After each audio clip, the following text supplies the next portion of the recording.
لا حول ولا قوة إلا بالله العلي العظيم. أعوذ بالله من الشيطان الرجيم. بسم الله الرحمن الرحيم. الحمد لله رب العالمين بارئ الخلائق أجمعين باعث الأنبياء والمرسلين، والصلاة والسلام والتحية والإكرام على البشير النذير السراج المنير سيدنا ونبينا وشفيعنا إن شاء الله أبي القاسم محمد.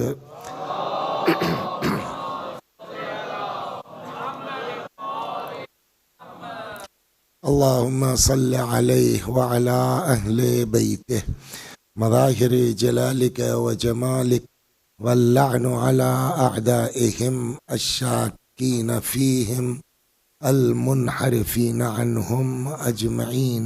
أما بعد، فقد قال رسول الله صلى الله عليه وآله وسلم: إني تارك فيكم الثقلين كتاب الله وعترتي أهل بيتي ما إن تمسكتم بهما لن تضلوا بعدي. صلوات بر محمد و آل محمد.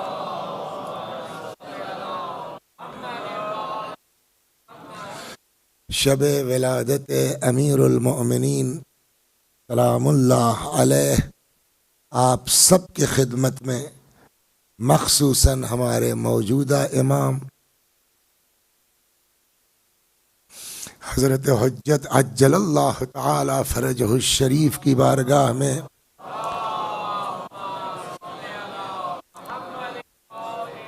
صمیم قلب اور گہرائی قلب سے اس دعا کے ساتھ مبارکباد پیش کرتا ہوں کہ اللہ دنیا اور آخرت دونوں میں اہل بیت کے ساتھ رکھے انشاءاللہ. سب کو مبارک ہو. حدیث مشہور ہے، فرمایا حضرت نے کہ میں تمہارے درمیان دو وزنی چیزیں چھوڑ کے جا رہا ہوں، ایک اللہ کی کتاب، دوسرے میری اطرت جو میرے اہل بیت ہیں. ما ان تمسکتم بہما لن تضلوا بعدی، جب تک ان دونوں سے وابستہ رہو گے میرے بعد ہرگز گمراہ نہیں ہوگے. اور ان کا آپسی تعلق یہ ہے کہ ولن یفترقا، یہ دونوں بھی ایک دوسرے سے جدا نہیں ہوں گے حتی یردا علی الحوض یوم القیامہ، یہاں تک کہ حوض کوثر پر مجھ سے آن کے مل لیں. اس حدیث مبارک کے سلسلے میں بزرگوں نے بڑی کاوشیں کی ہیں، بڑی محنتیں کی ہیں، اس میں کوئی شک نہیں ہے. پوری جلدیں لکھی گئی ہیں. ابقات الانوار کا نام سنا ہوگا، مرحوم میر حامد حسین صاحب اعلی اللہ مقامہ، بہت مشہور کتاب ان کی ہے ابقات الانوار. اس کی جو ہے وہ پوری جلد اس حدیث کے اوپر ہے. لیکن آپ سارے مطالعے کے بعد دو سوال اس میں اہم ہیں. ایک، رسول اللہ نے کیا فرمایا؟ دو، رسول اللہ نے کیوں فرمایا؟ دو سوال مین ہیں. کیا فرمایا پر ایک دن گزارش ہوئی تھی کہ جلدی سے آپ کو نقل کرتا جاؤں کہ آپ جب کتابیں اٹھائیں گے تو یہ حدیث آپ کو مختلف مواقع پر نظر آئے گی، ایک، اور مختلف الفاظ میں نظر آئے گی، دو. نمبر ایک، انی تارکن، کہیں ملے گا انی تارکن فیکم الثقلین، اور کہیں ملے گا انی مخلفن فیکم الثقلین. تارک بنا ہے ترک سے، یعنی میں اپنے بات چھوڑ کے جا رہا ہوں. مخلف بنا ہے خلف سے، اسی سے بنا ہے خلیفہ، پیچھے آنے والا. انی مخلفن یعنی میں اپنے بات چھوڑ کے جا رہا ہوں. تو کوئی فرق نہیں پڑتا، آپ انی تارکن کہیے چاہے انی مخلفن کہیے. یہ ہو سکتا ہے کہ کئی لوگ موجود ہیں، انہوں نے حدیث سن لی جب لکھنے آئے تو ان کے دماغ میں مطلب تھا، لفظ بھول گئے، تو کسی نے اس کو تارک لکھ دیا، کسی نے اس کو مخلف لکھ دیا۔ یا ہو سکتا ہے کہ رسول اللہ نے چونکہ مختلف موقعوں پہ فرمایا، حتیٰ غدیر کے خطبے میں ہے، تو کسی موقع پہ حضرت ہی نے کبھی تارک فرمایا ہو، کبھی مخلف فرمایا ہو۔ جو اس مجلس میں تھے انہوں نے تارک لکھ دیا، جو اس مجلس میں تھے انہوں نے مخلف لکھ دیا۔ تو آپ چاہے تارکن پڑھیے چاہے مخلفن پڑھیے، مطلب وہی ہے کہ میں اپنے بات چھوڑ کے جا رہا ہوں۔ اس کے بعد والے پہ گزارش ہو چکی، انی تارکن فیکم الثقلین، چاہے ثقلین کہیے چاہے ثقلین کہیے، دونوں کا مطلب وہی ہے، میں گراں قدر چیزیں چھوڑ کے جا رہا ہوں، یا میں دو زاد راہ چھوڑ کے جا رہا ہوں۔ جو لوگ تھے ان کو یاد ہوگا۔ تو قرآن و اہل بیت وزنی بھی ہیں، قرآن و اہل بیت زاد آخرت بھی ہیں، تو چاہے مخلف کہیے تارک کہیے کوئی دقت نہیں، چاہے ثقلین پڑھیے ثقلین پڑھیے ثقلین پڑھیے کوئی دقت نہیں ہے۔ اب آگے آئی، انی تارکن فیکم الثقلین کتاب اللہ و عطرتی۔ بعض جگہوں پر آپ کو ملے گا کتاب اللہ و سنتی، تو آپ نے وہاں کہا کہ چاہے تارک کہیے چاہے مخلف، چاہے ثقلین کہیے چاہے ثقلین۔ اب بتاؤ میاں کیا کرو گے؟ ہم نے کہا یہاں بھی وہی ہے کہ چاہے عطرتی کہیے چاہے سنتی، مطلب وہی ہے۔ کیا مطلب؟ میں نے کہا واٹس ڈیفینیشن آف سنت، سنت کی ڈیفینیشن کیا ہے؟ تو سنت کی جو تعریف ہم لوگوں کو پڑھائی گئی وہ یہ ہے کہ قول رسول، فعل رسول اور تقریر رسول۔ جو نبی نے کہا وہ سنت، جو نبی نے کیا وہ سنت۔ تو یہ ہو گیا قول اور فعل۔ تیسرا کیا ہے؟ تقریر رسول۔ وہ تقریر اردو والی تقریر نہیں، وہ تو قول آ چکا ہے۔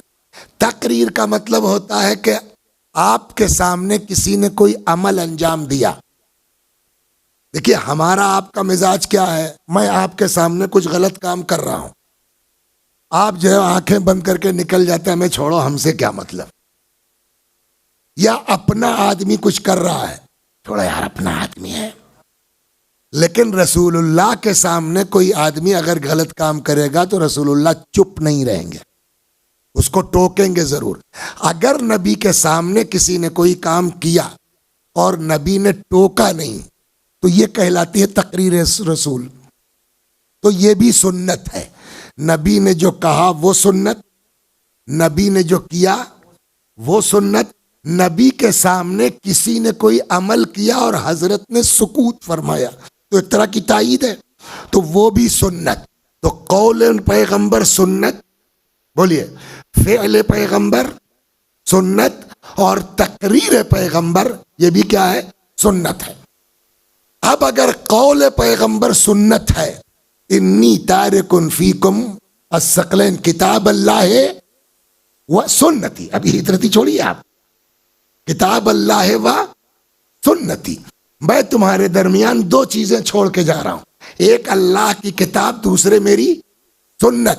سنت کہتے ہیں جو کہا وہ سنت، جو کیا وہ سنت، جس پر سکوت اختیار کیا وہ سنت۔ اگر قول کا نام سنت ہے تو انی تارکن فیکم الثقلین کتاب اللہ و سنتی۔ بتائیے من کنت مولا ہو فہذا علی مولا، سنت ہے کہ نہیں ہے؟ حسین منی و انا من الحسین، سنت ہے کہ نہیں؟ کسی کو ممبر پہ آ کر کے اتنا اٹھا دینا کہ سفیدی بغل نمودار ہو جائے، عمل پیغمبر، سنت ہے کہ نہیں؟ کسی کے لیے سجدے کو اتنا طول دینا کہ جب تک وہ اتر نہ جائے، عمل پیغمبر، سنت ہے کہ نہیں؟ اور اگر سکوت کا نام سنت ہے تو تاریخ پڑھ کے، نبی کے زمانے میں کتنے لوگ تھے؟ 4، جناب فاطمہ، امیر المومنین، امام حسن، یہی 4 لوگ تھے نا ہمارے اعتبار سے۔ پیغمبر کی زندگی میں یہ 4 لوگ تھے۔ تاریخ پڑھ کے بتائیے کہ انہوں نے کوئی ایسا کام کیا ہو اور نبی نے ان کو ٹوکا ہو؟ صلوات بر محمد، بات وہی ہے۔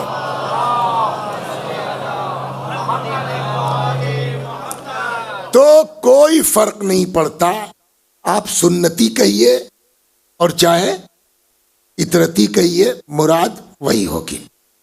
تو اب یہ بات ہو گئی پیغمبر نے کیا فرمایا۔ اس میں بھی دو ایک باتیں ہیں، لیکن چونکہ شب 13 رجب ہے تو زیادہ ویسی گفتگو نہ کر کے جلدی سے امیر المومنین سلام اللہ علیہ کے فضائل پہ آیا جائے تو وہ بہتر ہے، لہذا اس کو یہیں چھوڑا۔ اور بھی چیزیں ہیں، پھر کیسے ڈیسائیڈ ہوگا واقعاً کہ سنتی ہے کہ اطرتی ہے، جانے دیے، بلا 15 منٹ لگ جائے گا۔ تو نبی نے کیا فرمایا کا مشہور یہ ہے کہ انی تارک فیکم الثقلین کتاب اللہ و عطرتی اہل بیت، سیدھی بات ہے۔ سوال دوسرا یہ ہے اور وہ اہم ہے، کیوں فرمایا؟ کیا اسلام بادشاہت ہے؟ نبوت بادشاہت ہے کہ باپ کے بعد بیٹا اور بیٹے کے بعد اس کا بیٹا اور پھر اس کا بیٹا پھر اس کا بیٹا؟ تو کیا اسلام میں بھی یہی ہے کہ رسول اللہ اور ان کے بعد ان کے داماد اور ان کے بعد بڑے نواسے پھر چھوٹے نواسے پھر ان کا بیٹا پھر ان کا بیٹا پھر ان کا بیٹا؟ یہ تو دین کہتا نہیں۔ تو نبی نے کیوں فرمایا؟ جبکہ یہ بادشاہت تو نہیں ہے نا، وراثت تو نہیں ہے نا اسلام، تو کیوں فرمایا؟ ہمارے بزرگوں نے جو جوابات فرمائے ہیں، میرا دیکھیے کوئی رول نہیں ہے اس میں، سیدھی بات، میں بزرگوں کی باتیں آپ تک پہنچا دے رہا ہوں، اللہ نیت میں خلوص عطا کرے، یہی قبول ہو جائے بہت ہے۔ ورنہ بزرگ ہمارے اتنی زحمت اٹھا کے گئے ہیں کہ آج ہم لوگ خالی ان کی محنتوں کو وقت نکال کے پڑھ لیں، یہی ہمارے لیے بہت ہے۔ تو عام طور پر 3 جوابات ہیں، اس تینوں پہ جب غور کیا تو میں نے کہا اس کو کاٹ کے 4 بنایا جا سکتا ہے، میرا کام اتنا ہے سر۔ تو کہہ سکتے ہیں موٹے طور پر اس کا 4 جواب دیا جا سکتا ہے کہ رسول اللہ پر واجب تھا کہ وہ کہہ کے جائیں انی تارک فیکم الثقلین۔ کیا مطلب؟ کیوں؟ میں نے کہا 4 وجہ ہیں۔ نمبر 1، فطرت کا تقاضا ہے کہ کہیے انی تارک فیکم الثقلین، نمبر 1۔ 2، منصب کا تقاضا ہے کہ کہیے انی تارک فیکم الثقلین۔ 3، حکم قرآن ہے، ابھی آؤں گا اس پر بھی، کہ کہیے انی تارک فیکم الثقلین۔ پیغمبر کے مزاج سے بعید تھا کہ بغیر کہے چلے جائیں انی تارک فیکم الثقلین۔ تو کتنے جوابات ہیں ہمارے ہم کتابوں میں، جو میں آپ کو جو ہے وہ خلاصہ عرض کر دیتا ہوں۔ نمبر 1، فطرت۔ 2، منصب۔ 3، حکم قرآن۔ 4، مزاج۔ خوب یاد کر لیں بچے ہمارے، پیغمبر نے فرمایا کیوں انی تارک فیکم الثقلین؟ فطرت کی وجہ سے، منصب کی وجہ سے، قرآن کے حکم کی وجہ سے، مزاج مبارک کی وجہ سے۔ اب ایک ایک پر بات ہوتی ہے۔ فطرت کا تقاضا ہے کہیے انی تارک فیکم الثقلین۔ فطرت کیا ہے انسان کی؟ صلوات بر محمد و آل محمد۔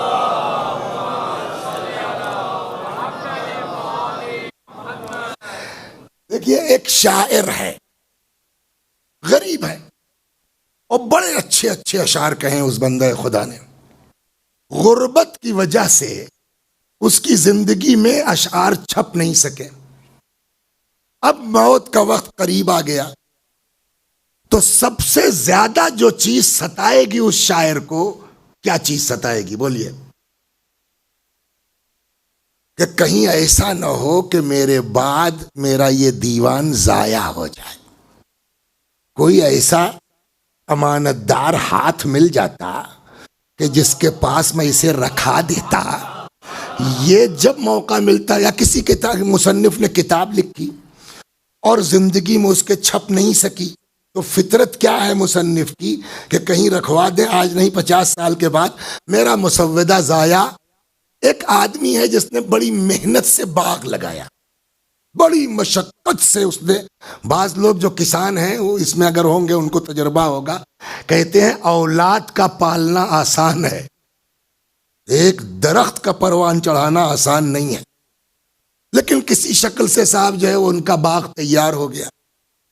اب وہ چچا میاں کا وقت آ گیا آخری، سب سے زیادہ فکر جو مرنے والے کو ہوگی وہ کس بات کی؟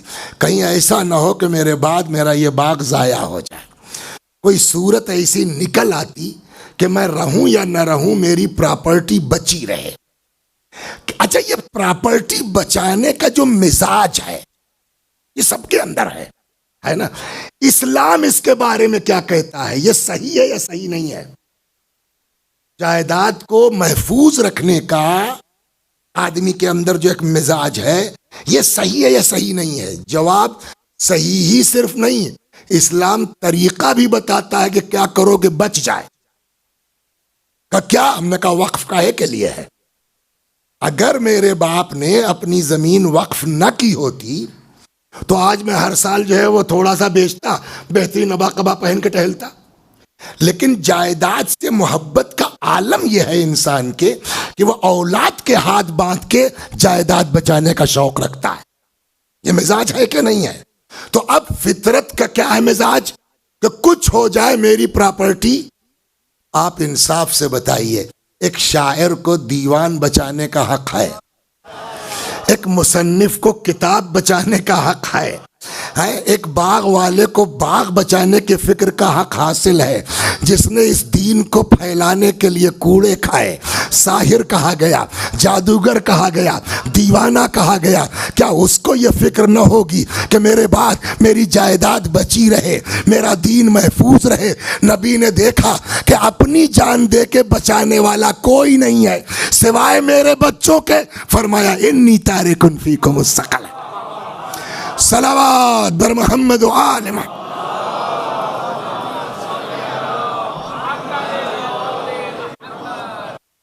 تو پہلا، جلدی چلتا ہوں، پہلا فطرت کا تقاضا یہ ہے کہ کہیے انی تارکن فیکم الثقلین۔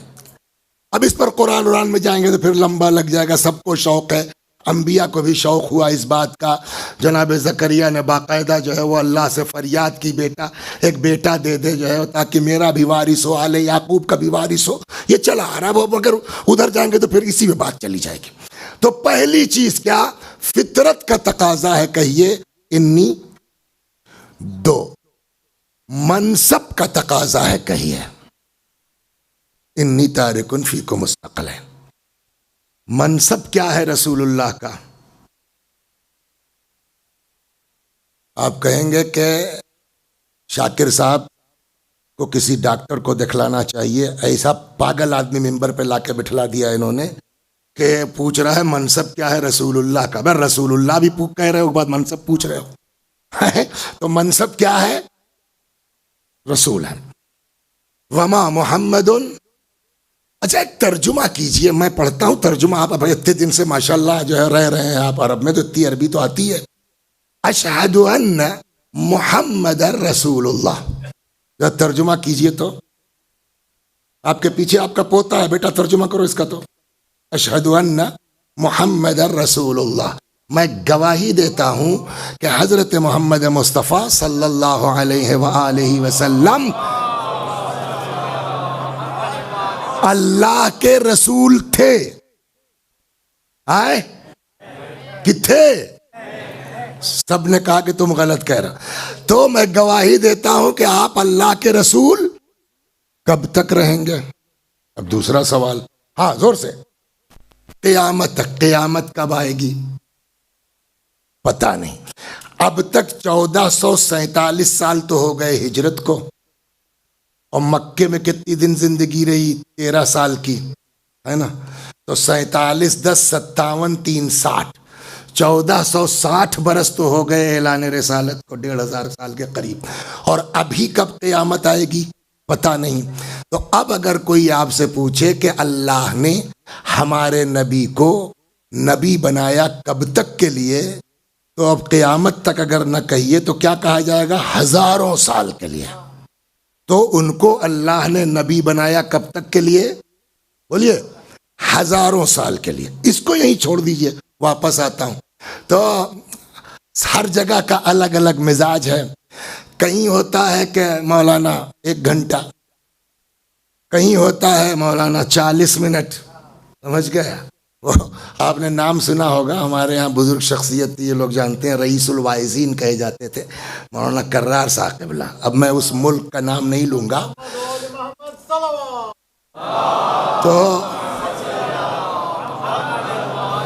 تو وہاں وہ عشرے محرم میں تشریف لے گئے، تو وہاں جو کمیٹی تھی اس نے کہا جو ہے وہ باپو 45 منٹ۔ اب وہ ہندوستان میں 1.5 گھنٹہ، پرانے لوگ 2 گھنٹہ پڑھنے والے، اب ان کو کہیے 45، تو وہ کچھ بڑھ گئی 50-55 منٹ یا 1 گھنٹہ کچھ ایسے ہو گئی۔ تو وہ صاحب جو صدر تھے، مکھیا، کیا باپو لمبی ہو گئی، انہوں نے کہا ٹھیک ہے کوئی بات نہیں ہے۔ دوسرے دن انہوں نے 40 منٹ پڑھ دیا، تو پھر آ گیا، کل باپو 5 منٹ کم ہو گئے، کہا کم نہیں ہوئی ہے، کل والا واپس لے رہا ہوں۔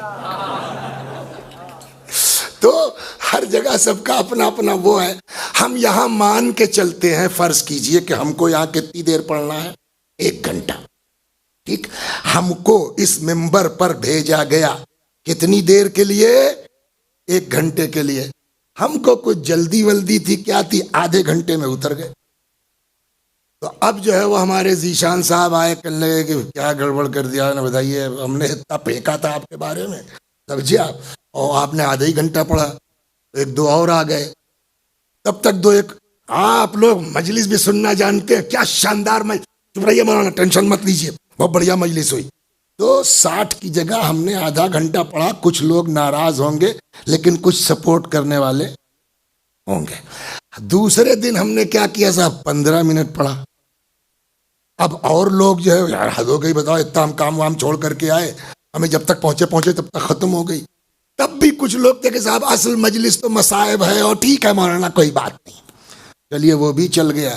تیسرے دن ہم نے صرف 1 منٹ پڑھا، خطبہ پڑھا، اور خطبے کے بعد کہ آج جو ہے وہ حضرت علی علیہ السلام کی شب ولادت ہے، امیر المومنین سلام اللہ علیہ سن 30 عام الفیل میں خانہ کعبہ میں پیدا ہوا، چلو، اور نیچے آ گئے۔ تو ہم کو کتنی دیر پڑھنا تھا، 60 منٹ، پڑھا کتنی دیر، 1 منٹ۔ ابھی جتنے ساتھ دینے والے تھے، کوئی ساتھ دینے والا اب نہیں ہے۔ ہر آدمی کہہ رہا کچھ پڑھا ہی نہیں آپ نے، آج تو آپ نے کچھ پڑھا ہی نہیں۔ اس میں ایک مولانا صاحب بھی آ گیا، کہنا بھائی کیا بدتمیز آدمی ہو تم نے تو آج کچھ پڑھا ہی نہیں۔ میں نے کہا دیکھیے مولانا، نماز پڑھانے کے لیے عدالت ضروری ہے، اور عدالت کہتے ہیں کہ گناہ نہ کرتا ہو آدمی، جھوٹ سے بڑا کوئی گناہ نہیں ہے۔ میں ممبر پہ گیا، میں نے خطبہ پڑھا، میں نے اتنا یہ پڑھا، پورے 60 سیکنڈ میں نے تقریر کی، آپ کہہ رہے ہیں کچھ پڑھا ہی نہیں، تب کیا جواب ہے؟ تو انہوں نے کہا سنو، بچے ہو ابھی تم، بزرگوں کا کہنا ہے قلت، اب اس جملے پہ غور کیجیے گا، قلت گھٹتے گھٹتے ایک ایسے مقام پر پہنچ جاتی ہے جہاں اس کا وجود عدم کے برابر ہو جاتا ہے، اور اس کے لیے نہ بہت حالی کوالیفائی ہونے کی ضرورت ہے، نہ بہت پڑھا لکھا ہونے کی ضرورت ہے۔ گاؤں کا دیہاتی جاہل آدمی بھی کہہ دے گا آپ نے تو کچھ پڑھا ہی نہیں، جبکہ حقیقت یہ کہ ہم نے کتنا پڑھا، 60 منٹ پڑھنا تھا نا، 1 منٹ پڑھا تو 1/60 تو پڑھا نا۔ رسول اللہ کو رسول بنا کے بھیجا گیا کب تک کے لیے؟ ہزاروں سال کے لیے، ہے نا، اور کام کتنے دن کیا؟ 23 سال۔ 23 سال ہم نے 60 کی جگہ 1 منٹ پڑھا تو 1/60 تو پڑھا، آپ نے ہزاروں کے مقابلے میں 23 سال کیا، کتنا بٹے کتنا ہوا؟ یا رسول اللہ میں جھیل چکا ہوں، مجھ کو ساری پبلک کہہ رہی کچھ نہیں پڑھا، کچھ نہیں پڑھا، کچھ نہیں پڑھا، آپ کے ساتھ بھی ہو جائے گا۔ یا رسول اللہ یا تو آپ قیامت تک رہیے اور ہدایت کا کام انجام دیجئے۔ کیا مطلب، اور نہ رہوں تو؟ میں نے کہا صاحب یا تو آپ خود قیامت تک رہیے اور ہدایت کا کام انجام دیجئے، اور اگر نہیں جا رہے ہیں تو ایک ایسا انتظام کر کے جائیے جن کا قول آپ کا قول، جن کا فعل آپ کا فعل، جن کی سلو آپ کی سلو، جن کی جنگ آپ کی جنگ۔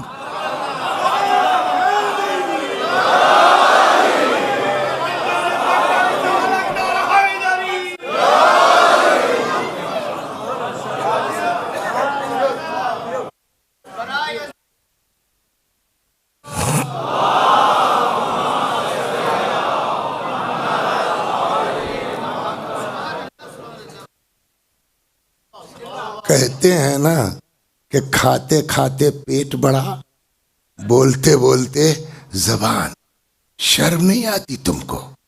اب تم جس کے صدقے میں کائنات خلق ہوئی ہے، تم اس سے اس انداز میں بات کرو گے؟ ہم نے کہا یا رسول اللہ ہماری کیا اوقات ہے کہ ہم آپ سے کچھ اس طرح کی گفتگو کر سکیں؟ ہم نے تو قرآن پڑھا تھا، ڈر کے مارے چلے آئے کہ یا رسول اللہ یا تو قیامت تک رہیے یا قیامت تک کا انتظام کر کے جائیے۔ اور نہیں کر کے گئے تو ہم نے کہا ہم تو کچھ نہ کہہ پائیں گے، قرآن کہہ دے گا فما بلغت الرسالۃ، یہ نہ کیا تو آپ نے کچھ کیا ہی نہیں۔ صلوات بر محمد و آل محمد۔ اب سمجھ میں آیا؟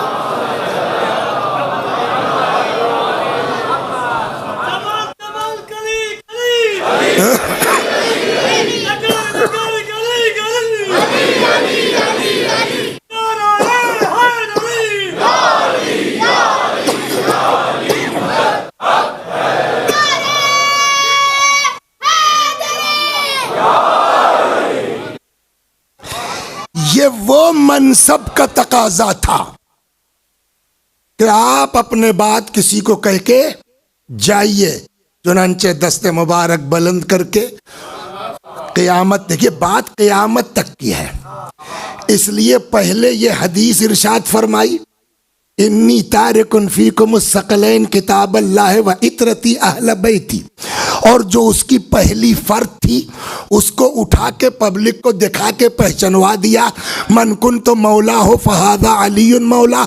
اب جو بعد میں آتا جائے گا بعد والے کو پہچنواتا جائے گا۔ تو یہ ہو گیا نمبر 2۔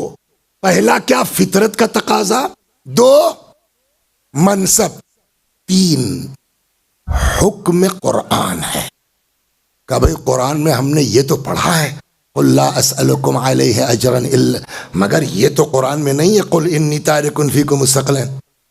ہم نے کہا نہیں قرآن میں تو نہیں کہا۔ تب کیسے کہا؟ میں نے کہا بھئی قرآن پڑھیے، آپ صلوات پڑھیے، عرض کرتا ہوں قرآن پڑھیے۔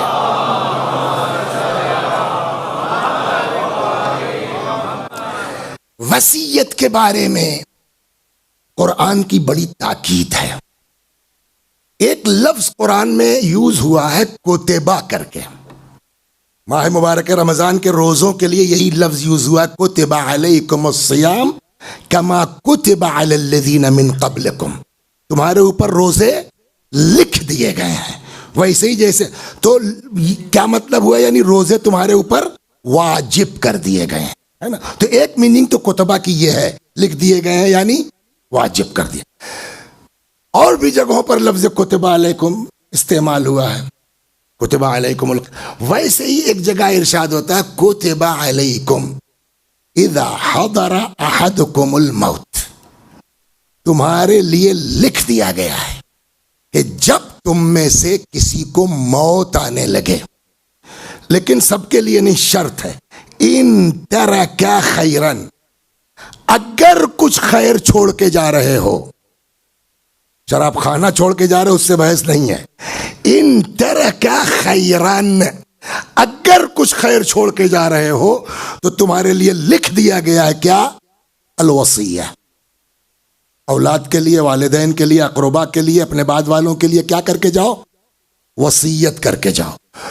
ہمارے بزرگوں کا فرمانا کہ اگر یہاں کتبہ کو واجب کے معنی میں نہ بھی لیا جائے تو انتہائی تاکیدی مستحب ضرور ہے، لیکن جو چیز ہمارے لیے مستحب ہے، نماز شب واجب ہے کہ مستحب ہے؟ ہمارے لیے مستحب ہے نا، رسول اللہ کے لیے واجب ہے، تو ہمارے لیے مستحب ہے۔ اگر ان کے لیے بھی مستحب ہو تو رسول اللہ کوئی مستحب چھوڑنے والے نہیں ہیں، ہو گئی نا بات۔ لیکن شرط کیا لگائی ہے قرآن نے؟ ان ترک خیرن، اگر کچھ خیر چھوڑ کے جا رہے ہو۔ تو پہلا سوال ہے کیا رسول اللہ صلی اللہ علیہ وآلہ وسلم بھی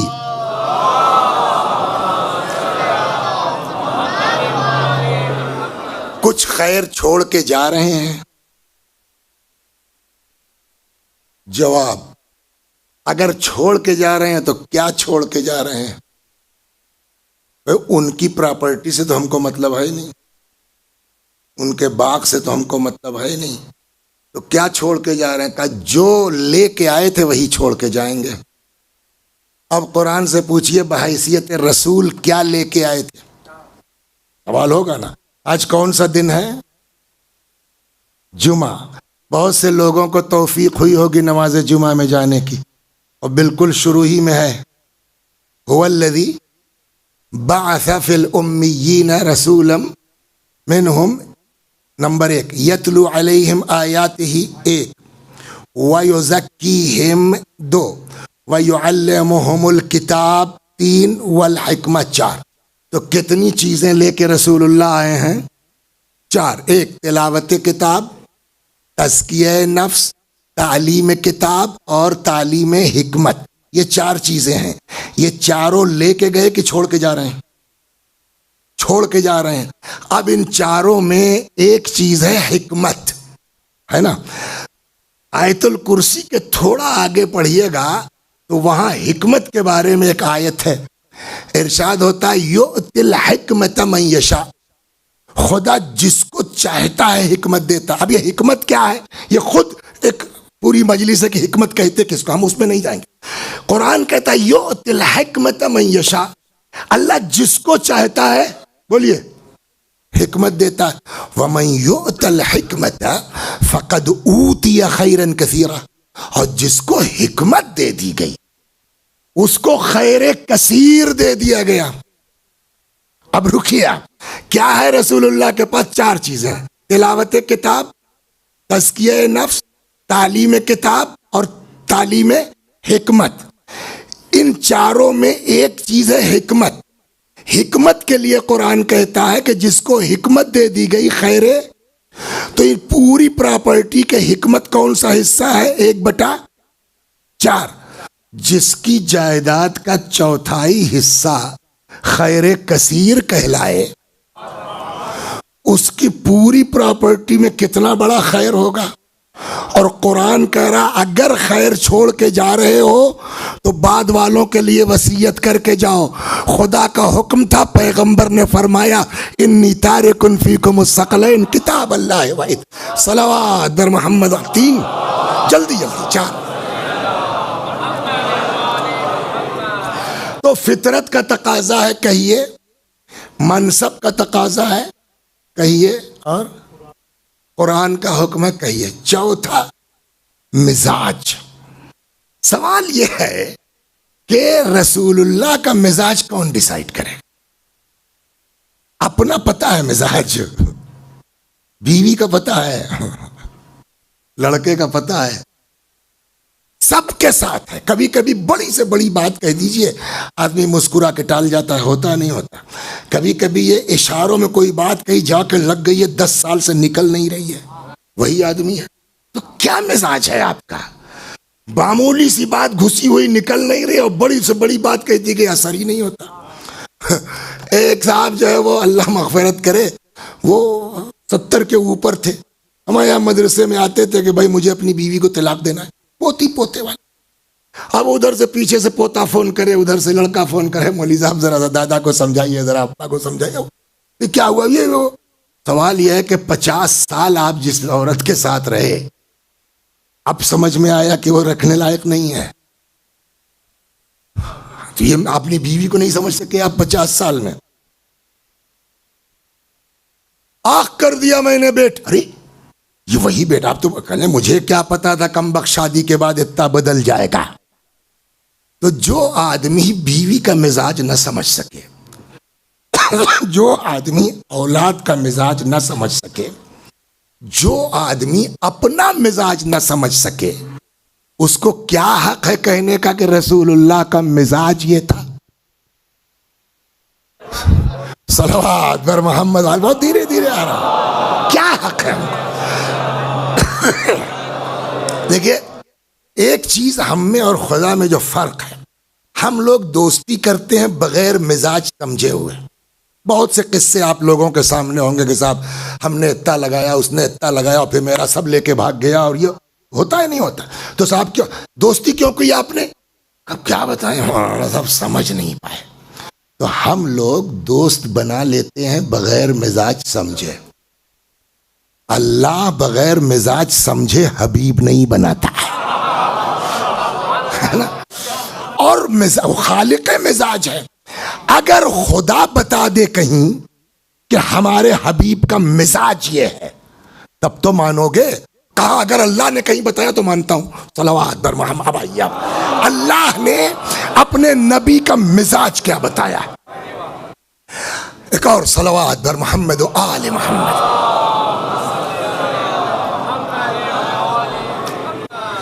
پہلے چھوٹے چھوٹے ایک دو سوالوں کے جواب آپ عنایت فرمائی. لالچ اچھی چیز ہے کہ بری چیز ہے؟ لالچ بری بلا کہتے ہیں نا، لالچ بری بلا ہے. روایت بھی ہے قد عز من قنع وذل من طمع. عزت اسے ملی جس نے قناعت کی، ذلیل اور رسوا وہ ہوا جس نے طمع کیا، لالچ کیا. تو لالچ بولیے اچھی چیز نہیں ہے. یہ سب سمجھتے ہیں اس بات کو کہ لالچ اچھی چیز نہیں ہے. ہم جس مدرسے میں تھے اب تو ریٹائرڈ ہو گئے ہیں، تو کسی صاحب نے کہا کہ مولانا صاحب میرے لڑکے کا ایڈمیشن آپ کے یہاں ہو جائے گا؟ میں نے ہو جائے گا. خیر 2-4 مہینے کے بعد میں ان کی طرف گیا کسی مجلس کے لیے، تو وہ باپ تو باپ ہوتا ہے، وہ آ گئے خیریت لینے کے لیے. میرا بچہ، میں نے کہا بھائی بڑا لالچی لڑکا ہے آپ کا. تو پہلے تو ان کا منہ بنا، سمجھ گیا. اچھا اس طرح کا مذاق کرنا صحیح ہے کہ غلط ہے؟ پہلے یہ بتائیے. نہیں، ایک دم غلط نہیں کہہ سکتے. گناہ اگر نہیں ہے تو رسول اللہ نے بھی کیا کہ کالے جنت میں نہیں جائیں گے، بوڑھی عورتیں جنت میں نہیں جائیں گی، ہے نا. تو ہم نے کہا لاؤ تھوڑا کھیلا جائے. میں نے کہا صاحب بڑا لالچی ہے لڑکا آپ کا. ارے صاحب ہم لوگ جو ہے وہ 3 بھائی ایک ساتھ رہتے ہیں اور سب کی فریج بھری رہتی ہے، مڑ کے نہیں. میں نے کہا وہ تپے یہ اور تپایا. جب ایک دم قابو سے باہر ہو گئے تو ہم نے کہا بھی پتہ نہیں، میرے پاس تو اس کی کلاس بھی نہیں ہے، لیکن صرف اس بنا پر کہ آپ سے تعلقات ہیں. جب دیکھیے وہ دروازے پر گھر پہ آ کر کے کنڈی کھٹکھٹاتا ہے، مولوی صاحب اس کا کیا مطلب ہے، اس کا کیا مطلب. پتہ نہیں کتنی لالچ ہے اس کو پڑھنے کی. اب وہ جو بالکل غصے میں تھے جی ہاں جبھی تو میں کہوں آپ کیا فرما رہے ہیں. اب بتائیے لالچ اچھی چیز ہے کہ بری؟ بولو. تو اس کا مطلب آنکھ بند کر کے آپ نہ لالچ کو برا کہہ سکتے ہیں نہ لالچ کو اچھا کہہ سکتے ہیں. اب اس لالچ کو عربی میں کیا کہتے ہیں؟ صحیح تلفظ ہے اس کا حرص، ہے رے صاد حرص. لکھنؤ والوں سے بات کیجئے گا تو وہ کہیں گے ہرس. سمجھ گئے آپ؟ ہم لوگوں کے دیہاتوں میں جائیے گا تو وہ کہیں گے ہرس. لیکن صحیح تلفظ کیا ہے اس کا؟ حرص، یعنی لالچ. اب اس لالچ کو لالچی میں کنورٹ کرنے کے لیے کیا کرنا ہوگا؟ وہ بنے گا حریص. حریص مانے لالچی. کا کی نسبت لگانے کے لیے کیا ہوگا؟ الا. ہر جگہ الا کے معنی پر کے نہیں ہوں گے. مثلا آپ نے کہا حریصن علی المال، مال کا لالچی. حریصن علیکم، تمہارا لالچی. حریصن علی العلم، علم کا لالچی. ہو گئی بات. اور یہ بات طے ہو گئی کہ ہر جگہ لالچ کو آپ برا نہیں کہ زمین حرص دیکھی جائے گی. اگر زمین حرص پست ہے تو لالچی پست ہے، اور اگر زمین حرص بلند ہے تو لالچی. ایک بات، جہاں لالچ اچھی ہوگی، یہ بھی سنتے چلیں، جہاں لالچ اچھی ہوگی وہاں قناعت بری ہو جائے گی. حدیث ہم نے کیا سنائی تھی؟ عزت اسے ملی جس نے قناعت کی، ذلیل وہ ہوا جس نے لالچ کی. تو جہاں لالچ بری ہے وہاں تو قناعت اچھی ہوگی، لیکن جہاں لالچ اچھی ہے وہاں قناعت اچھی نہیں ہوگی، الٹا ہو جائے گا، وہاں قناعت بری ہو جائے گی. علم کی لالچ بری ہے تو وہ علم مال کی لالچ بری ہے تو قناعت اچھی چیز. لیکن علم کی لالچ اچھی چیز ہے نا. تو علم میں قناعت. کیا بھائی کس کلاس میں ہو؟ کل جی انٹرمیڈیٹ کر لیا، انہیں 12واں پاس کر لیا. میں نے کہا آگے کیا ارادہ ہے؟ کہا بس اور لالچ نہیں ہے. آپ ہی نے تو پڑھا تھا کہ عزت اسے ملی جس نے قناعت کی. تو یہ قناعت اچھی چیز ہے. کہ کیوں؟ اس لیے کہ اس کی لالچ اچھی ہے تو قناعت بری ہو جائے گی. تو ایک بات طے ہو گئی کہ ہر لالچ بری نہیں ہوتی. ہو گئی بات. دیکھیے آج کل سوشل میڈیا والوں سے ڈر اتنا لگتا ہے کہ کہاں سے وہ کاٹ دیں اور کاٹ کے اڑا دیں. صاحب گستاخ اہل بیت، گستاخ رسول. لہذا میں نے اتنا آپ کا 5 منٹ لیا سوشل میڈیا والوں کے خوف میں، اس لیے کہ میں جیسے ہی لفظ لالچ یوز کروں گا ٹکڑی لگ جائے گی رسول اللہ کی شان میں گستاخی. لہذا میں ٹرانسلیشن نہیں کروں گا، وہی لفظ یوز کروں گا جو قرآن نے یوز کیا ہے. صلوات. آپ جائیے، آپ قرآن پہ کیجئے بات. تو طے ہو گیا نا کہ علم کی لالچ اچھی چیز ہے، تو علم میں قناعت بری ہو جائے گی.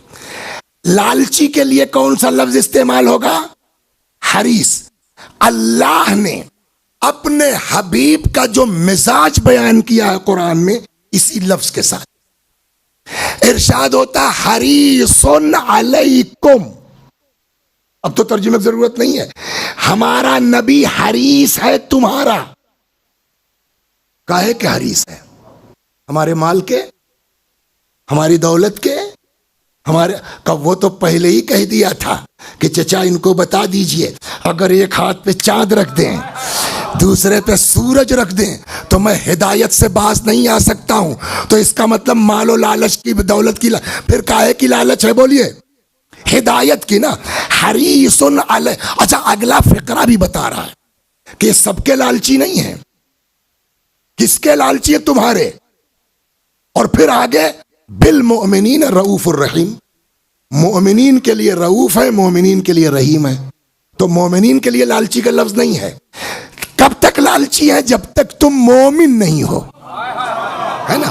تو لالچ کا ایک ہی ہے کہ تم مومن ہو جاؤ، اور جیسے ہی مومن ہو گئے بالمؤمنین رؤوف رحیم. تو یہ مومنین کے لیے رؤوف ہے، یہ مومنین کے لیے کیا ہے؟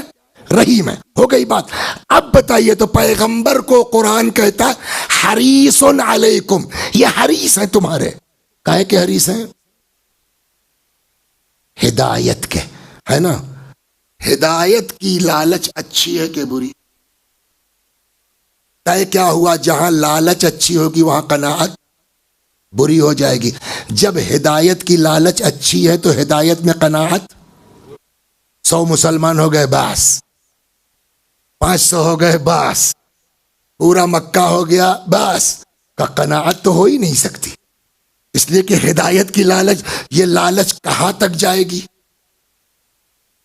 جب تک روئے زمین پر ایک آدمی بھی ایسا باقی ہے جس کی ہدایت کی ضرورت باقی ہے، تب تک پیغمبر کو یہ حرص ہے کہ یہ بھی ہدایت پا جائے. اب رسول اللہ اس دنیا سے جا رہے ہیں، کتنا حرص مکمل ہو چکی ہے. تو آسانی سے تو یہ دنیا نہیں چھوڑ پائیں گے، اس لیے کہ حریص ہیں ہدایت کے. تو اب پیغمبر نے سوچا کوئی ایسا سسٹم مل جاتا کہ جو میرے حرص کو میرے بعد جاری رکھتا. اب نبی نے دیکھا سوائے میری اولاد کے جان کی قربانی دے کے ہدایت کی ذمہ داری کوئی نبھانے والا نہیں ہے. ہاں میری ہی اولاد ہے کہ جس کا آخری جب آئے گا تو یملأ الارض قسطا وعدلا، زمین کو ایسا عدل و داد سے بھر دے گا جیسے ظلم و جور سے بھر گئی. جب یہ دیکھا تو مزاج نے کہا انہی کے حوالے کر کے جاؤ، انی تارک فیکم الثقلین. صلوات بر محمد و آل.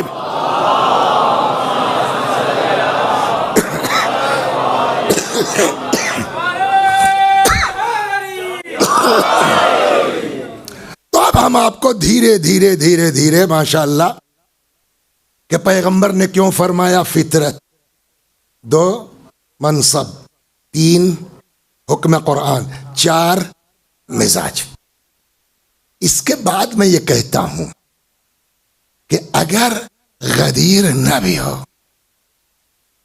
من کن تو مولا ہو کی حدیث نہ بھی ہو، تو کم از کم رسول اللہ کے بعد اگر جانشین کی بات آئے گی تو مزاج تو دیکھنا پڑے گا نا. اور کیجئے میں کیا عرض کر رہا ہوں. اور مزاج کیا ہے؟ حرص ہدایت امت. سیدھی بات میں کر دوں، 2 دونا 4 والی. میری والدہ کی طبیعت خراب ہو گئی، پڑوس میں وکیل صاحب ہیں، اور ذرا دیکھیے کہ میں کیا دیکھ سکتا ہوں حضور. ارے وہ فلانے کو بلا لیجئے، ایک آدھ انجیکشن لگا دے گا، لے کے جائیے لکھنؤ. ایک مقدمہ میرا چل رہا تھا، یہ مثال کے طور پر، الحمدللہ نہیں ہے. تو وہ وکیل صاحب اس دن آئے نہیں، کوئی ڈاکٹر صاحب مل گئے. میں نے کہا ذرا بحث کر لیجئے جج صاحب. کیا کہنے بھیا میں کیا بحث کروں گا، جج کو انجیکشن تھوڑی لگانا ہے. آپ کوئی چھوٹا موٹا وکیل کر کے تاریخ لے لیجئے، وکیل ہی آئے گا. مجلس ہونی تھی، مولانا نہیں آئے. آپ نے انجینئر صاحب کو پکڑ لیا، کہا بھائی میں کیا کروں گا، کسی کو تو اس کا مطلب وکیل کی جگہ وکیل لے گا. کیا ہے؟ ڈاکٹر کی جگہ ڈاکٹر لے گا، انجینئر کی جگہ انجینئر لے گا، عالم کی جگہ عالم لے گا. رسول اللہ اس دنیا سے جا رہے ہیں، ان کی جانشینی کا مسئلہ ہے، کیسے حل ہوگا؟ کہ کچھ کرنا نہیں ہے، پیغمبر کے مزاج والا تلاش کر لو. کا مزاج کیا ہے؟ کہ یہ امت کی ہدایت کے حریص ہیں. بس اب پڑھ لو کہ نبی کے بعد کہاں کہاں ہدایت امت کی لالچ پائی جا رہی ہے، وہی لوگ جانشین پیغمبر قرار پائیں گے. صلوات پر. اور اب میں سناتا ہوں کیسے، کہیں سے واپس آتا ہوں. جہاں حرص ہدایت امت ہوگی. در خیبر کا وزن بتا سکتے ہیں آپ؟ میں نے نہیں پڑھا ہے، فیکٹ یہ ہے کہ میں نے نہیں پڑھا ہے.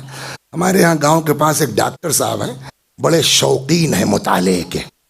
تو ایسے ہی ایک دن پڑھ رہے تھے تو نیچے سے بول پڑے، صلوات پڑھتے ہوئے آگے بڑھ جائیے. میں نے بھی سوچا تھا کہوں گا آگے آگے آ جائیے، آج تیرا ہے، پبلک آئے گی. ہاں تشریف لے آئیے، صلوات پڑھتے ہوئے آگے بڑھتے رہیے.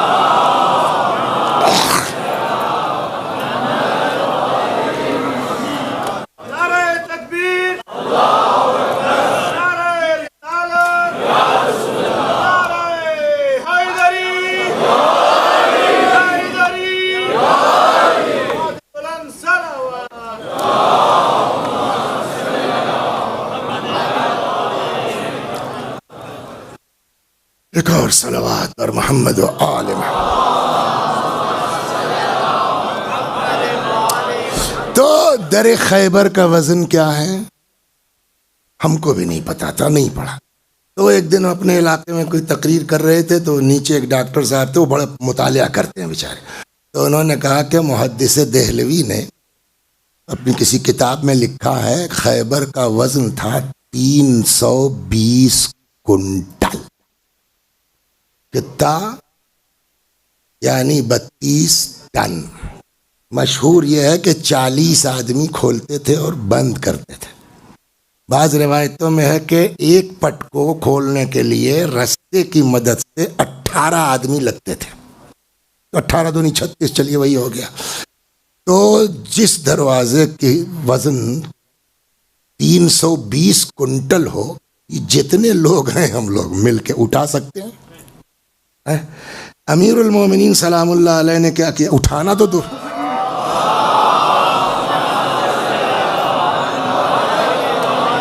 اچھا اٹھایا تو بعد میں جائے گا، پہلے تو وہ لگا ہوا ہے نا، تو وہاں سے اکھاڑنا کوئی آسان کام ہے؟ اب بولیے کیا کیا حضرت نے؟ پورا ہاتھ لگا، 2 انگلیاں. اس کے بعد کیا ہوا؟ ہاتھوں پر. اس کے بعد کیا ہوا؟ فوج گزر رہی ہے. اچھا ایک چیز پر آپ نے غور کیا ہے کبھی؟ فطرت بشری یہ ہے کہ جس چیز کو تعجب ہوتا ہے تو اس کو ایسے دیکھتا. یہ کبھی غور کیا ہے آپ نے؟ میں آپ کو سمجھاتا ہوں. میں آپ کو سمجھاتا ہوں، ابھی خبر ملی بیچارہ مر گیا. تو ہم لوگوں کا ایک گاؤں اور تھا، عام وام کے زمانے میں گرمی چھٹی میں وہاں دادا کے ساتھ چلے جاتے تھے. تو وہاں گاؤں میں ایک لڑکا آتا تھا، وہ ناٹا سا تھا، وہ پیر میں وہ بانس باندھ کے، بانس وہ اونچا سا اس پہ پیر میں باندھ کے چلتا تھا. ہم لوگ ایک لکڑی باندھ لیں تو گر جائیں گے، تو ہم لڑکے اس کے پیچھے پیچھے چلتے تھے. کیوں؟ اس لیے ہمارے بس میں نہیں ہے. یہ 320 کنٹل کا دروازہ، اب میں کتاب کی بات نہیں کر رہا ہوں، عقلی بات بتائیے، سب کی نگاہ کہاں ہوگی؟ علی کے ہاتھ پر نا. عقل تو یہی کہتی ہے. ہم نے کہا صحیح کہتی ہے عقل. اتنا زیادہ مہو ہو گئے لوگ کہ کسی نے علی کے پیر کی طرف دیکھا ہی نہیں، دیکھا ہی نہیں. یہ کیسے کہہ سکتے ہو؟ ہم نے کہا اگر دیکھا ہوتا تو لوگ یا رسول اللہ علی کو دیکھیے، یا رسول اللہ. پیغمبر نے کہا ہاتھ کیا دیکھتے ہو، پیر دیکھو. اب جو دیکھا تو پیر زمین سے. اب بتائیے کوئی آلہ ایسا ہے جو امیر المؤمنین کی طاقت کو ناپ سکے؟ کچھ الفاظ وہ ہیں کہ جن کا استعمال منبر سے بدتمیزی ہے، سمجھ گیا؟ ورنہ کہا جا سکتا تھا کہ امیر المومنین کے عالم تو یہ ہونا چاہیے تھا، گھور دیتے تو بس آگے نہیں کہہ سکتا میں، صلوات بر محمد والا خطا ہو جاتا.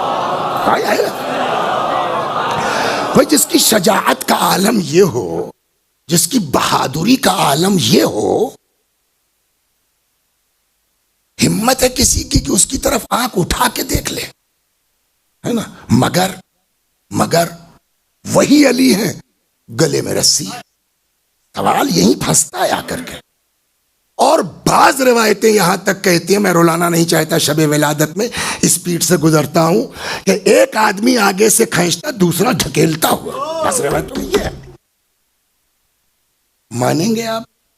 کتاب پڑھنے والے کی سمجھ میں آئے گا یار کہاں اتنی طاقت، اور بتاؤ اٹس امپاسبل، یا وہ صحیح یا یہی تو کہیں گے نا ہم لوگ. لیکن ایک لفظ ہوتا ہے جو وہ عدالت کی زبان میں بھی اس کو کہتے ہیں آئی وٹنس، جس نے دونوں منظر اپنی آنکھ سے دیکھا. ہم لوگ تو آج کہہ سکتے ہیں یا یہ صحیح یا، لیکن جس نے اپنی آنکھ سے دیکھا وہ کیسے کہہ دے گا؟ اچھا ہمارا بھی دل زیادہ، مولا تو حد کر دیا آپ نے، علیہ باللہ معاذ اللہ. بتائیے ہم لوگ کیا جب پبلک کو جواب دیں گے، کہاں اتنی طاقت اور کہاں آپ چپ چاپ. تو عجب نہیں حضرت جواب دیں کہ دیکھتے رہو. کیا مطلب؟ کہ دیکھتے رہو. اب تاریخ کا بیان ہے کہ ادھر لے کے نکلے، بہت دور تو ہی نہیں، مسجد نبوی سے ملا ہوا. تب تک ایک یہودی تھا، جیسے ہی امیر المومنین کو اس حالت میں دیکھا کہتا اشہد ان لا الہ الا اللہ واشہد ان محمد رسول اللہ. اس کا دوسرا ساتھی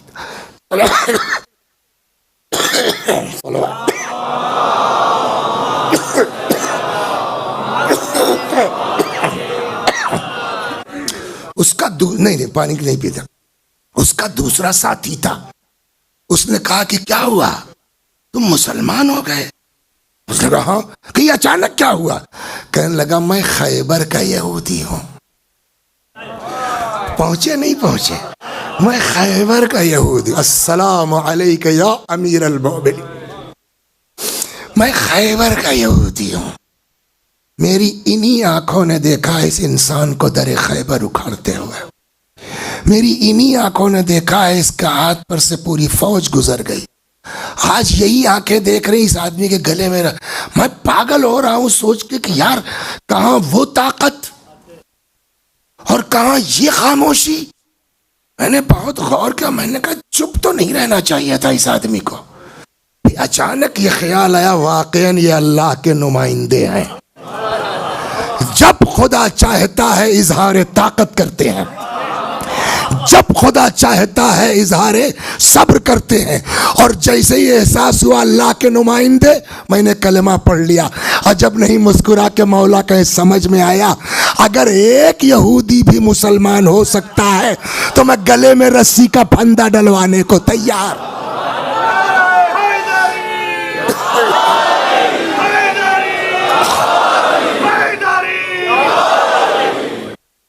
آج کی شب میرے بھائیوں خوش ہو جاؤ،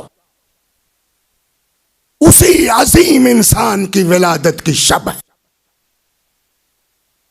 اور قریب 12 سال تک میں نے وہاں پڑھا فتویٰ میں، 1-2 بار یہاں آئے، کیا نام ہے، حسینیہ زہرا میں، یہاں دوسرا سال ہے۔ یا یوٹیوب وغیرہ بھی آپ نے دیکھا ہوگا تو مجھ کو آپ جناب ابو طالب کے ایمان پر پڑھتے شاید ہی سنا ہو، 1-2 پڑھی ہے میں نے بہت اصرار کے اوپر، لیکن مجھ کو پتہ نہیں کیوں عجیب لگتا ہے کہ ابو طالب کے ایمان پہ پڑھنا ابو طالب علیہ السلام کی اہانت ہے۔ اگر کوئی کہے کہ سورج میں بڑی روشنی ہے، یہ کون سی بات ہے بھائی؟ یہ کون سی بات ہے؟ یہ بیوقوفی کی بات ہے۔ وجہ کیوں ہے، کیا ہے کہ نہیں پڑھتے؟ 17 ربیع الاول سن 1 عام الفیل رسول اللہ کی ولادت کی تاریخ ہے۔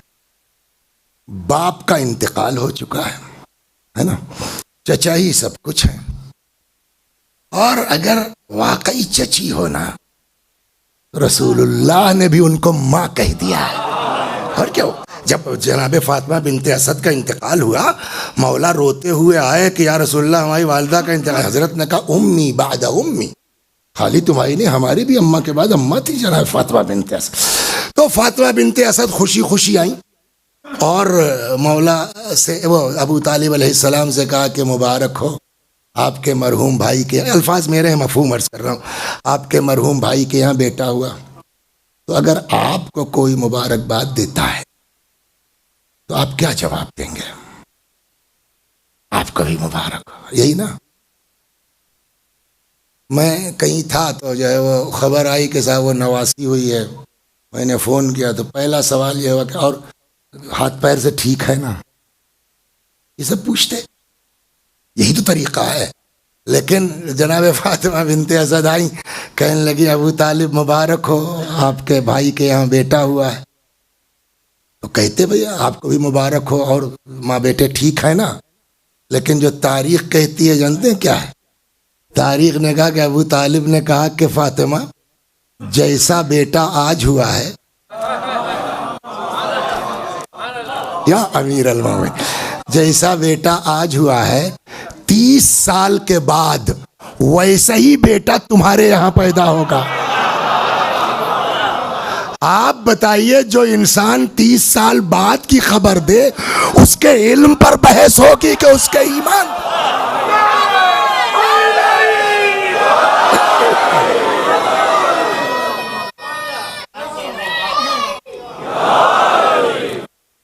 خوب، ایک اور صلوات پر محمد و آلہ۔ اور پھر 30 عام الفیل آ گیا، آج ہی کی رات تھی، آفتاب عالم تاب خیمہ مغرب پر لنگر انداز ہوا۔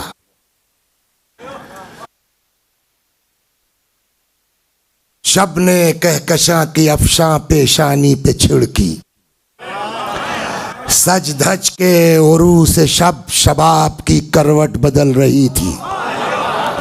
ادھر کعبے کی قسمت بدلنے والی تھی، قبلے کا نصیب بدلنے والا تھا۔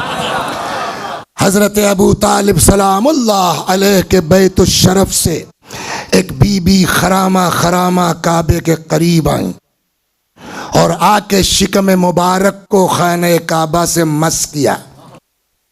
بات اتنے پہ نہیں ہے کہ دیوار میں در بن گیا، جملہ یہ ہے اللہم انی اسألک بحق ھذا المولود، پہلے یہ ہے کہ پالنے والے میں تجھ پر ایمان لائی ہوں، تیرے رسولوں پر ایمان لائی ہوں، جو کچھ انبیاء لے کے آئے اس پر ایمان لائی ہوں، اور خدا میں اس مولود کے صدقے میں تجھ سے جو ہے وہ سوال کرتی ہوں میری اس مشکل کو آسان کر دے۔ اس کا مطلب ماں کو پتا تھا کہ آنے والا مشکل کشا ہے۔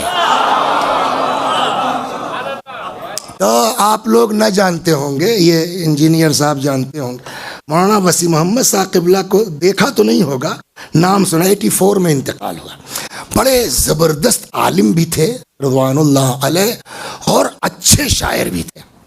تو ہمارے یہاں فیض آباد میں، اب ہم لوگ بھی نہیں تھے، بتاتے ہیں کہ کوئی محفل ہو رہی تھی ایسے ہی، اور اس میں ردیف تھی بس.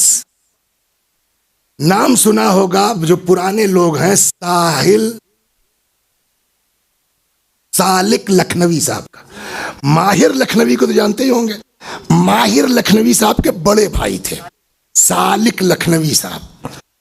ان کے والد تھے خطیب اعظم کہے جاتے تھے مولانا سبط حسن صاحب قبلہ اللہ مقام. تو سالک لکھنوی صاحب بھی فیض آباد تشریف لائے تھے. اور اچھا اس زمانے میں جو ہے واقعی شعراء عجیب تھے. تو کیا وہ زبان تھی.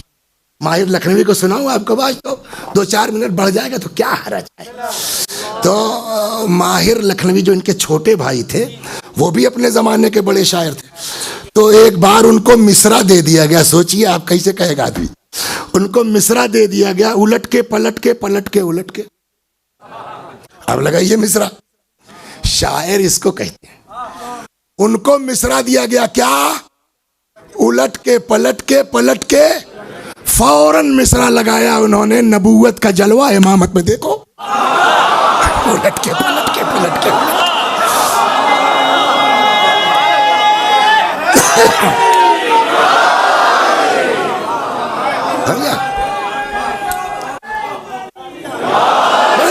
وزنی اشعار ہوتے تھے.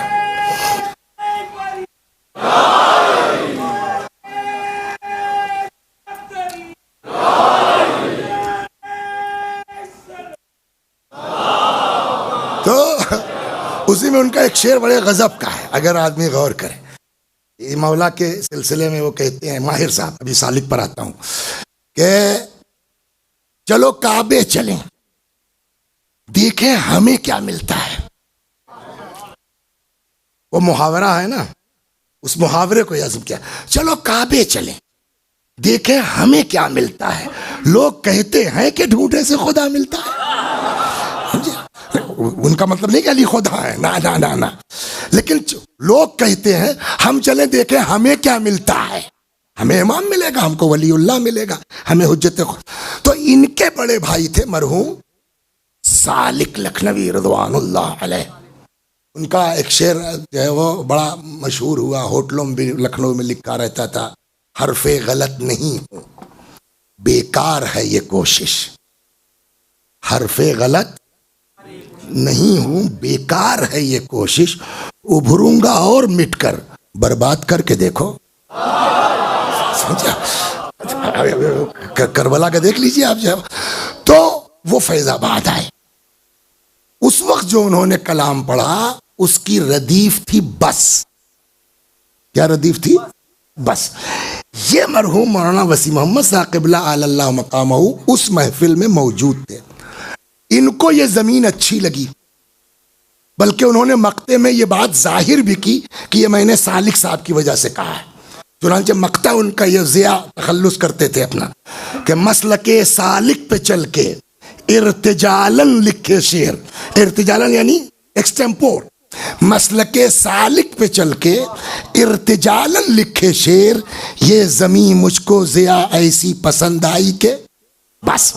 تو اسی میں اس منظر کو مرحوم میں نے نقل کیا کہ بزرگ عالم تھے، اور تاکہ جو ہے ان کی بھی روح خوش ہو جائے گی تو مجھ کو دعا. ایک بات ذہن میں رکھیے، مردوں کو جب کچھ دیجیے گا نا پلٹ کے ملتا ہے. کیوں؟ آپ پہنچائیں گے، وہ خوش ہوں گے، آپ کو دعا دیں گے، واپس آپ کو لگے گی.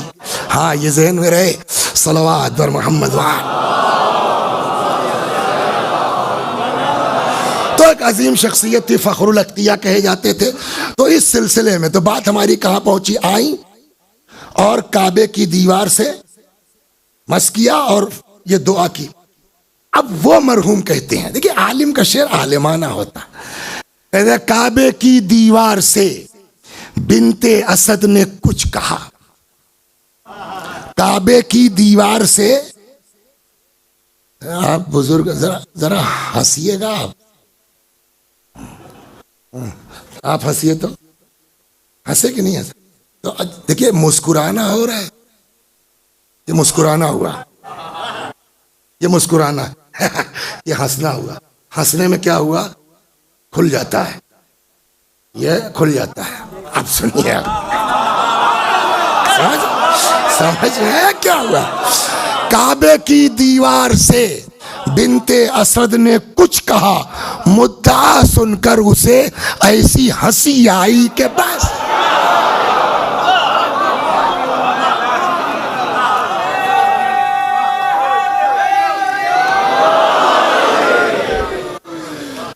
چلیے 2-3 شعر، اب تو 29 ہو ہی گئے، 30 پہ 2-3 شعر انہی کے سن لیجیے مرحوم کے رضوان اللہ علیہ، تاکہ ہم بھی شامل ہو جائیں۔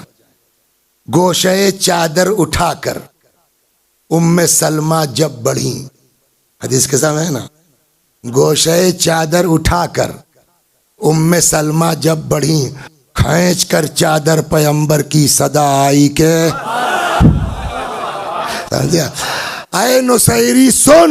دیکھیے بات تو جب ہے کہ آدمی فضیلت بھی بیان کرے اور عقیدہ بھی گڑبڑ نہ ہو۔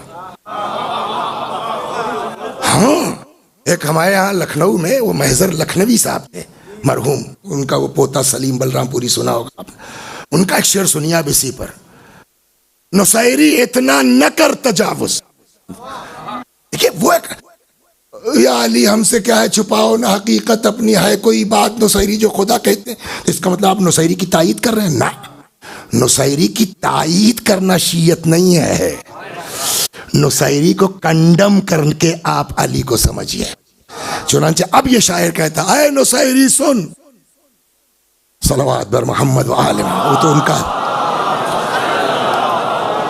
وہ مرحوم محضر صاحب کہتے ہیں نصیری اتنا نہ کر تجاوز، تیرا عقیدہ بجا نہیں ہے، علی کے بندے ہیں ہم بھی لیکن علی ہمارا خدا نہیں ہے۔ اسی چیز کو اب یہ عالم ہے تو اپنی دلیل کے ساتھ پیش کیا کہ نصیری کو کنڈم بھی کرتے ہیں، اس میں فرماتے ہیں اے نصیری سن، اب یہ آگے ان پر مولانا وسیم محمد ثاقب قبلہ، اے نصیری سن، خدا کو اونگ تک آتی نہیں، اے نصیری سن، خدا کو اونگ تک آتی نہیں، اور علی کو ایک شب اس طرح نیند آئی کہ